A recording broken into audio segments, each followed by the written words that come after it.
মধ্যে জোসেফকে সে সবচেয়ে বেশি ভালোবাসত। জোসেফকে সে উজ্জ্বল রঙের একটা বিশেষ পোশাক দিয়েছিল। জোসেফের ভাইরা তাকে হিংসা করত, তারা তাকে ঘৃণা। কিছু স্বপ্ন দেখত। সে বলল, স্বপ্নে আমরা গমের আঁটি বাঁধছিলাম, তোমাদের বাঁধা গমের আঁটি আমার বাঁধা গমের আঁটির কাছে মাথা নুইয়েছিল। এই শুনে জোসেফের ভাইরা তাকে আরো হিংসা করতে লাগলো। স্বপ্ন দেখেছিল সূর্য, চন্দ্র এবং 11টি তারা আমার সামনে নতজানু হয়েছে।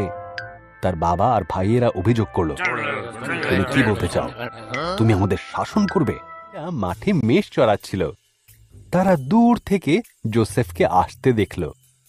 তারা জোসেফকে হত্যা করার পরিকল্পনা করল এবং তার সমস্ত স্বপ্নকে শেষ করতে চাইল। আমাদের ভাইকে হত্যা করা অন্যায় হবে, বরং এই পরিত্যক্ত কুয়োর মধ্যে একে ফেলে দেওয়া যায়।